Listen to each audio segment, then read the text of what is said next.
Welcome students to channel study 24/7. And guys, I am with the part 2 of previous year topic wise questions of quantitative aptitude. ठीक है, 2011 से लेके 2015. So guys मैं 2010 का भी आप 10 से 15 करूँगा अपलोड.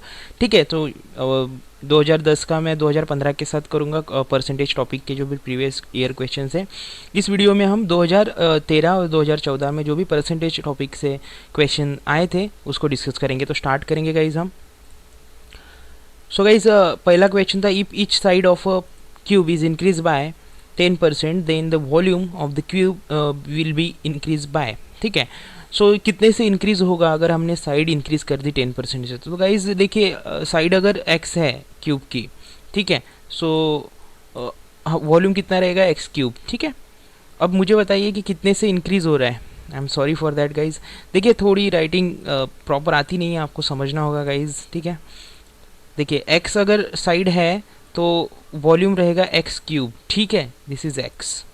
ठीक है, सो x क्यूब वॉल्यूम रहेगा, लेकिन हमने साइड कितने से इंक्रीज़ किए 10% से. तो साइड को 10% इंक्रीज़ करने के बाद कितनी बनेगी, x इंटू 10/100. ठीक है, क्योंकि 10% इंक्रीज़ कर दिया तो गाइस ये क्या बनेगा, 11x/10 नहीं बनेगा ये, राइट.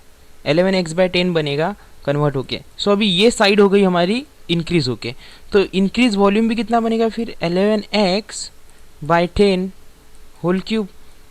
ठीक है, अगर इंक्रीज साइड 11x/10 है तो फिर इंक्रीज वॉल्यूम भी 11x/10 होल क्यूब बनेगा, क्योंकि पहले एक साइड थी तो x क्यूब वॉल्यूम था. अब इंक्रीज होके 11x/10 साइड बन गई तो 11x/10 वॉल्यूम बन गया, तो ये वॉल्यूम हो गया हमारा. ठीक है, 11x/10 होल क्यूब. अब ये वॉल्यूम है नया वाला, प्रीवियस वॉल्यूम क्या था x क्यूब. तो गाइज हमें अगर चेंजेस निकालने हैं कि कितने परसेंट से इंक्रीज हो गए हैं, तो हमें 11x/10 होल क्यूब, ठीक है, माइनस x क्यूब जो पहला वॉल्यूम था. तो अगर इसको सॉल्व करेंगे गाइज तो 0.331 x क्यूब. ठीक है, ये हमें आंसर मिल जाएगा. इसको परसेंट में कन्वर्ट करने के बाद 33.1% आता है. ठीक है, x cube will get cancel, क्योंकि 100/x क्यूब से हम इसको परसेंट में कन्वर्ट करेंगे. ठीक है, so guys C will be the answer. ये क्वेश्चन का आंसर सी रहेगा. ठीक है, नेक्स्ट क्वेश्चन डिस्कस करेंगे. A reduction of 21% in the price of an item enables a person to buy 3 kg more for ₹100. ठीक है, the reduce price of an item per KG. देखिए guys ये तो हमेशा वाला जो मैंने रिडक्शन का कंसेप्ट भी, कंजम्पशन रिडक्शन के क्वेश्चन जो कंसेप्ट वीडियो अपलोड किया था परसेंटेज टॉपिक से, तो उसी से रिलेटेड क्वेश्चन है. देखिए रिडक्शन हुआ है तो हमें जो क्वांटिटी है R/100 माइनस R इंटू 100 करते हैं, तो ये क्वांटिटी है 21%. 100 माइनस 21, क्योंकि रिडक्शन हुआ इसलिए माइनस, अगर इंक्रीज होता है तो प्लस करते हैं हम इंटू 100. ठीक है, सो गाइज ये बनता है कुछ तो भी 21 अपॉन ये होगा 79 इंटू 100, तो ये 26.58 समथिंग बनेगा ये. ठीक है, तो 26.58 ये परसेंट बनेगा इसका इंक्रीज रिडक्शन हुआ है प्राइस में, तो वो रिड्यूस प्राइस, तो इसके वजह से ही 3 kg मोर मिल रहा है ना. तो 26.58 यानी 3 kg, राइट. सो इसको अगर आप 26.58 डिवाइडेड बाय 100% को प्रॉपरली लिखेंगे, डिवाइडेड बाय 100, तो आपको कुछ तो भी 11 पॉइंट समथिंग के इसमें आंसर आएगा, यानी 11 kg. ठीक है, तो अगर 100 रुपये में टोटल वो 11 kg ले रहे हैं तो एक आसपास 1 kg की प्राइस 10 के आसपास आएंगी गाइस. तो सी आंसर उसका रहेगा. ठीक है, तो इसको आप ऐसे तरीके से सॉल्व करेंगे, कुछ नहीं, वही मैंने जो बताया था, R/100 माइनस R इंटू 100 करके आपको जो परसेंट मिलेंगे उसको 3 kg के साथ कंपेयर कीजिए, तो आपको वो कितना kg टोटल ले रहे हैं 100 रुपये में वो मिल जाएगा. तो फिर आप पर kg की प्राइस तो निकाल सकते हैं. ठीक है, so guys next, the number is to be added to 10% of 320 to have the sum as 30% of 230 is. देखिए इस क्वेश्चन को सिर्फ घुमा फिरा के हमें पूछा है. वैसे तो हमें सिर्फ 10% 320 का निकालिए, कितना होता है 320 का 10%, 32. ठीक है, अब ये 32 में हमें कितने ऐड करने पड़ेंगे कि 230 का 30% बन जाए. तो 230 का 30% कितना होता है गाइज, 230 का 30% होता है 69.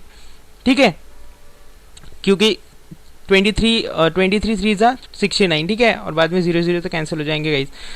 सो ये 69 में, तो ये 32 में कितने ऐड करने पड़ेंगे कि 69 हमारा आंसर मिले? तो गाइस कितने ऐड करने पड़ेंगे आप बोलिए? 37, राइट? तो अब 69 आंसर मिल जाएगा, तो आंसर क्या रहेगा? 37 A. The number that is to be added to 10% of 320, तो 320 का 10% निकाल लीजिए, 32 आ गया। अब इसमें कितने ऐड करेंगे कि 230 का 30% जो रहेगा नंबर, यानी 69 होता है, तो 69 आने के लिए 32 में कितने ऐड करने पड़ेंगे? तो 37 गाइस, ठीक है। क्वेश्चन 3 का आंसर ए रहेगा। नेक्स्ट क्वेश्चन डिस्कस करेंगे गाइस हम।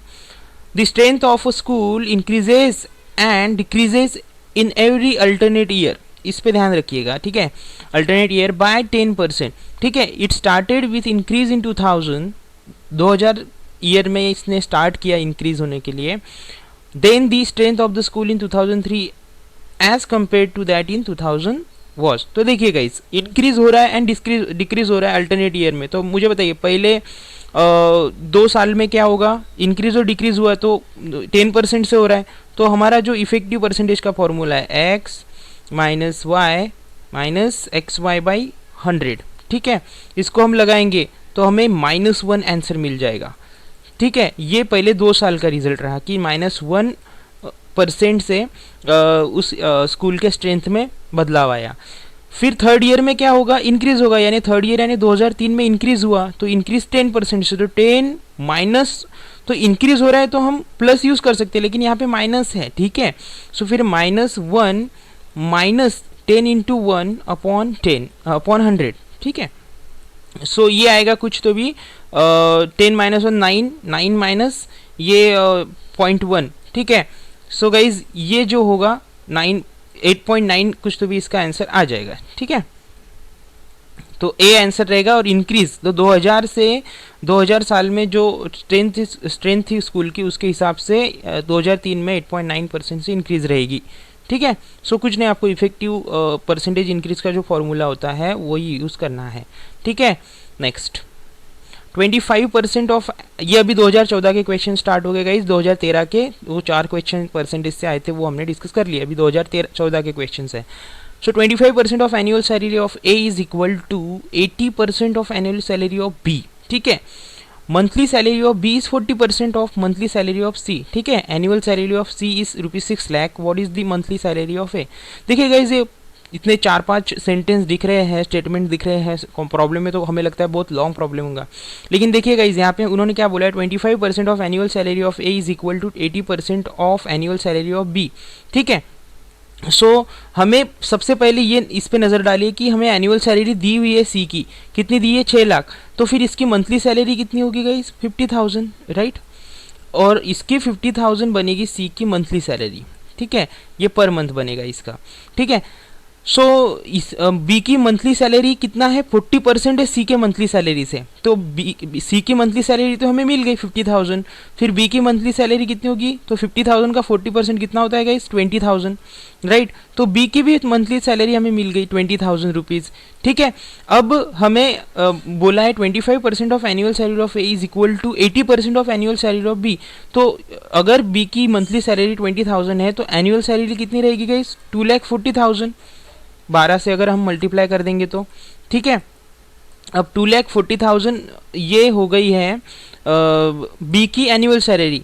सो इस ये 25% जो सैलरी है ए की एनुअल, ये इक्वल टू 80% ऑफ बी के एनुअल सैलरी से है, ठीक है। तो इसका 80% निकाल लीजिए आप, किसका? 2,40,000 का 80% निकालेंगे आप, ठीक है। और उसको फिर ये 25% से 25% जो सैलरी है ए की, इससे इक्वल करेंगे गाइस, तो हमें 768 कुछ तो भी आंसर मिल जाता है, 768, ठीक है। और ये हो गई एनुअल सैलरी ऑफ ए। इसको अगर 12 से हम डिवाइड कर देंगे तो हमें मंथली सैलरी मिल जाएगी ए की, तो वो सैलरी रहेगी गाइस 64,000 रुपीज़, ठीक है। पहले तो आप सी की सैलरी निकाल लीजिए मंथली, क्योंकि हमें पैकेज दिया हुआ है सी का पर ईयर का 6 लाख, तो मंथली 50,000 बन जाएगा।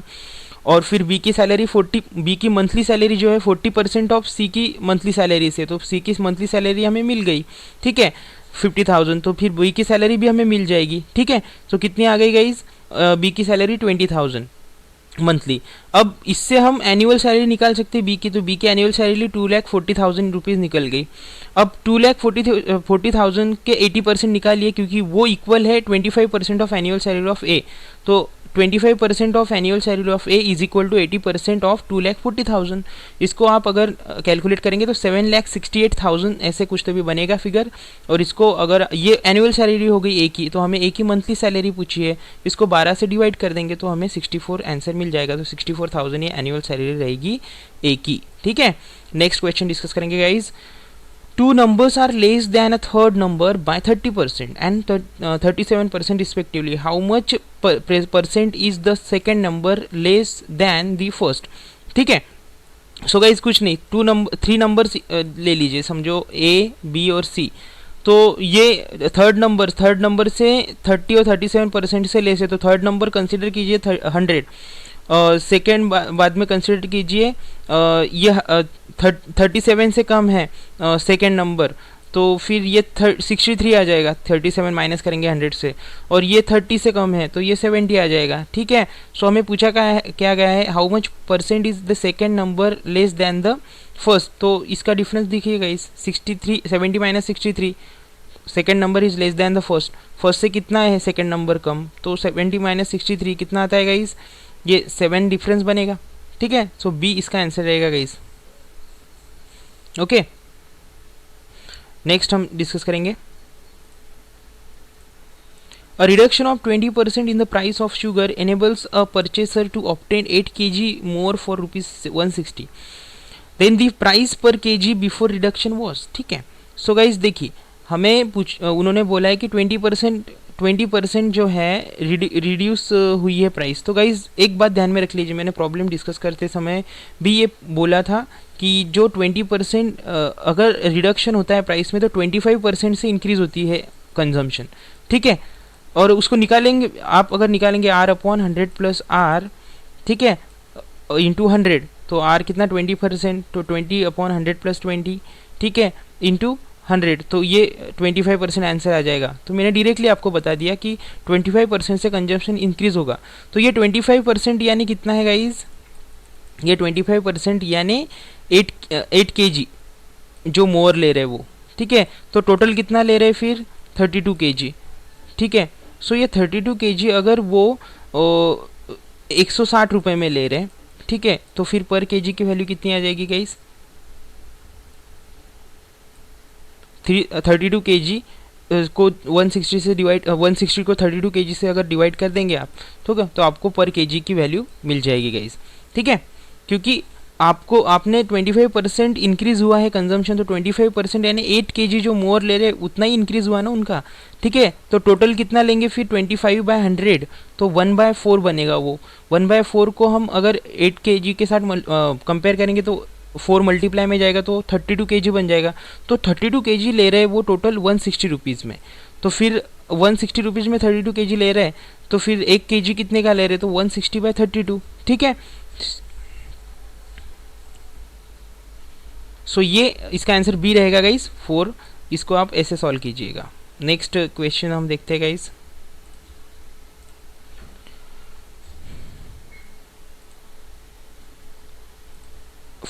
देखिए, of the 1000 inhabitants in a town 60% are males. ठीक है, 60% मेल है 1000 में, ऑफ हुम 20% आर लिटरेट, 20% पढ़े लिखे। If all the inhabitants 25% are literate, अगर टोटल में 25% लिटरेट है तो फिर कितना परसेंटेज ऑफ फीमेल लिटरेट है।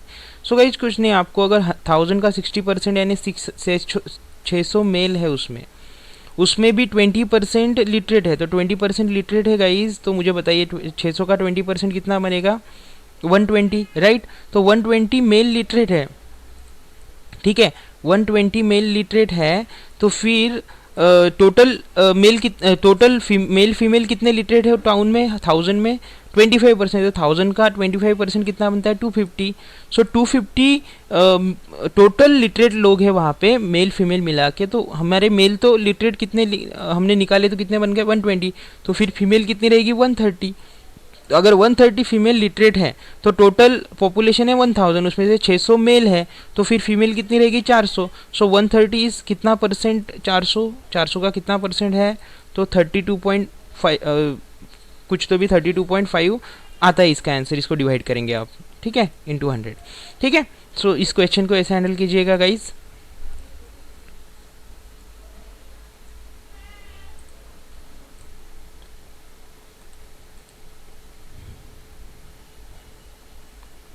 सो गाइज उस प्रॉब्लम को आप ऐसे हैंडल कीजिएगा, ये जो हमने पॉपुलेशन वाला प्रॉब्लम डिस्कस किया, ठीक है। सो इसमें 32.5% रहेगा आंसर, ठीक है। नेक्स्ट डिस्कस करेंगे guys. If the area of the base of a cone is increase by 100%, ठीक है, so then the volume is increase by, ठीक है। सो वॉल्यूम कितने से इंक्रीज होगा, ये यहाँ पे पूछा गया है गाइस, ठीक है। तो देखिए वॉल्यूम पाया स्क्वायर एच होता है कोन का, बाद में बेस जो होता है वो सर्कुलर ही होता है, ठीक है, तो पाया स्क्वायर। सो गाइज इसको अगर हम सॉल्व करेंगे गाइज तो 100% आपको आंसर मिल जाएगा उसका, ठीक है। नेक्स्ट क्वेश्चन डिस्कस करेंगे गाइज हम। A tradesman marks his goods at 20% above the cost price, ठीक है। कॉस्ट प्राइस के ऊपर 20% ज़्यादा मार्क करता है। He allows his customers a discount of 8% और 8% का डिस्काउंट भी देता है, ठीक है, ऑन मार्क प्राइस, ठीक है, उस मार्क प्राइस पे। देन हिज प्रॉफिट परसेंटेज, उसका प्रॉफिट परसेंट कितना होगा। सो गाइज देखिए यहाँ पे आपको जो है 20%, तो हमें इफेक्टिव परसेंटेज का फॉर्मूला हम अगर लगाएंगे कि x minus Y minus X Y by 100, ठीक है। सो x क्या रहेगा 20 माइनस y क्या रहेगा 8 minus 20 into 8 upon 100। So guys इसको सॉल्व करने के बाद 10.4 आपको आंसर मिलेगा। सो इसका आंसर ये रहेगा। सो गाइज ये कुछ क्वेश्चंस थे जो मैं डिस्कस करना चाहता था आपके साथ। पार्ट 2 था ये परसेंटेज का। 2015 और 2010 के क्वेश्चंस आएंगे, उसका वीडियो मैं अपलोड करूंगा परसेंटेज टॉपिक से। फिर परसेंटेज टॉपिक के पूरे क्वेश्चंस कवर हो जाएंगे 6 साल के, और फिर उसके बाद हम एवरेज टॉपिक का वीडियो देखेंगे गाइज। तो एवरेज टॉपिक पे की क्वेश्चन और उसके बाद प्रॉफिट एंड लॉस, ऐसे कंटिन्यू चलते जाएगा। तो उसके लिए गाइज अगर कंटेंट आपको अच्छे लग रहे हैं, प्रॉपर लग रहे हैं, सो प्लीज़ सब्सक्राइब कीजिए चैनल को, लाइक कीजिए, कमेंट कीजिए, ठीक है, शेयर कीजिए फ्रेंड्स के साथ। एंड दिस इज सम्राट guys signing off. Thank you.